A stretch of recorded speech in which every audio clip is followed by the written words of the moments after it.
deux symboles de la Révolution française. L'un d'eux est un symbole de terreur, l'autre est un symbole de pouvoir absolu. Voici l'histoire de la manière dont le livre de grammaire est devenu tout aussi mortel que la guillotine.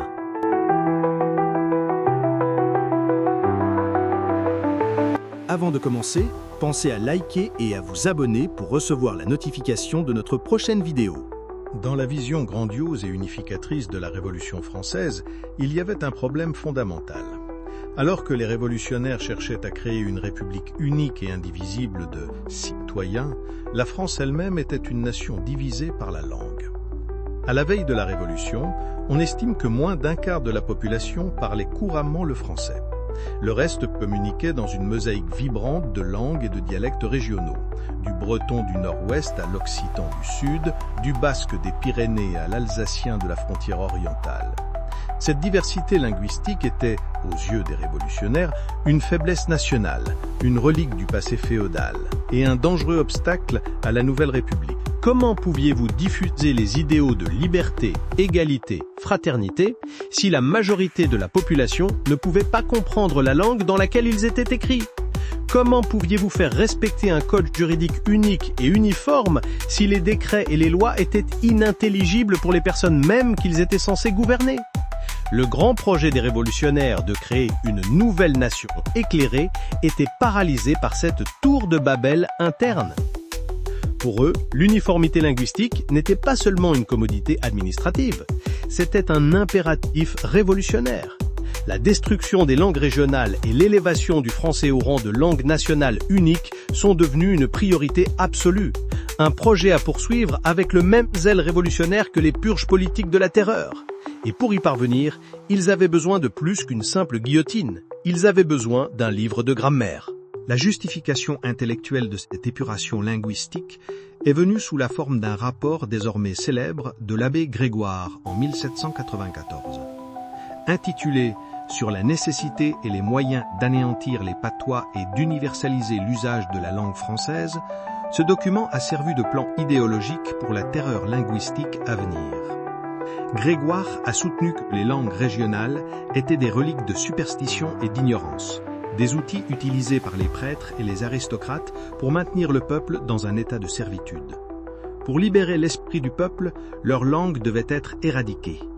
Il déclara célèbrement « La langue de la liberté doit être une et la même, pour tous », liant directement l'uniformité linguistique à la cause révolutionnaire. Dans la paranoïa exacerbée de la terreur, cette idéologie est devenue un outil dangereux. L'usage d'une langue régionale n'était plus seulement un signe de provincialisme, c'est devenu un signe de suspicion. Parler un patois pouvait être interprété comme un signe de loyauté envers l'ancien régime, ou pire encore, envers des ennemis étrangers qui parlaient des langues similaires, comme les Alsaciens germanophones ou la côte bretonne anglophone. Parler une langue régionale, c'était risquer d'être étiqueté comme un contre-révolutionnaire, un ennemi du peuple, un traître à la République. Alors que la guillotine était utilisée pour éliminer physiquement les ennemis politiques, le livre de grammaire était un outil pour une forme de contrôle plus subtile mais tout aussi puissante, l'éradication de la dissidence culturelle et linguistique. Le lien entre les deux était d'une clarté terrifiante. Si vous n'appreniez pas la langue de la République, vous risquiez d'être perçu comme une menace pour celle-ci. L'idéologie étant établie, les révolutionnaires sont passés à l'application de leur vision linguistique. Leur arme principale était le système d'éducation publique nouvellement centralisé. Une école, autrefois un lieu d'apprentissage local, a été transformée en usine idéologique. Les enseignants avaient l'ordre d'utiliser uniquement le français et les enfants étaient souvent punis s'ils parlaient leur langue maternelle en classe ou dans la cour de récréation. C'était un acte de violence linguistique, une tentative délibérée de rompre le lien entre un enfant et son patrimoine culturel, en le remplaçant par le français standard de la République. Le livre de grammaire, sur le bureau de chaque élève, est devenu un symbole de ce nouveau pouvoir absolu. C'était le manuel de l'assimilation culturelle, le plan pour effacer le passé et construire un avenir homogène. Au-delà de l'école, la bureaucratie de la Nouvelle République a servi d'autres outils d'application.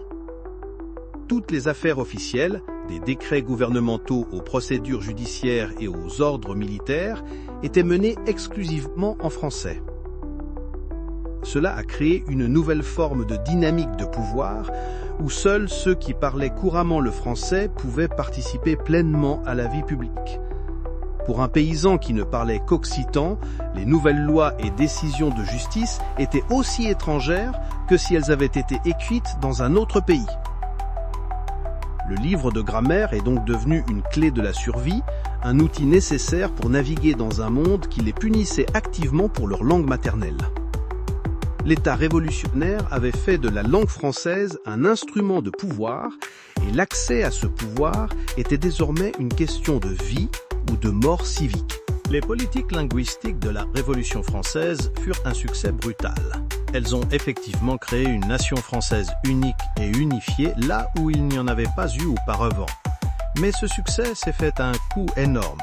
L'éradication systématique des langues et des cultures régionales fut un acte de génocide culturel interne, une tentative délibérée d'effacer une partie vitale du propre patrimoine de la France.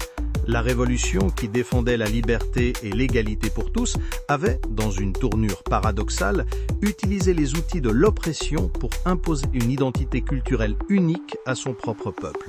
La guillotine et le livre de grammaire, malgré leurs différences d'apparence, étaient finalement les deux faces d'une même pièce, des outils utilisés pour imposer une vision radicale et sans concession d'une nouvelle France unifiée. Aujourd'hui, de nombreuses langues régionales ciblées par les révolutionnaires sont en voie de disparition, un témoignage vivant de l'efficacité du livre de grammaire en tant qu'arme.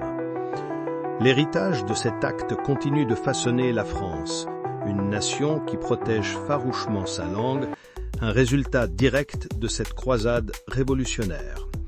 Cette histoire sert de puissant rappel que les révolutions, dans leur ferveur à construire un nouveau monde, peuvent souvent détruire les cultures même qu'elles prétendent représenter. La guillotine a peut-être coûté la vie à des milliers de personnes, mais le livre de grammaire, à sa manière silencieuse et méthodique, a changé à jamais l'âme d'une nation. Et cela peut-être est l'acte le plus terrifiant de tous. Merci d'avoir regardé. N'oubliez pas de liker, de vous abonner et d'activer la cloche pour ne rien manquer.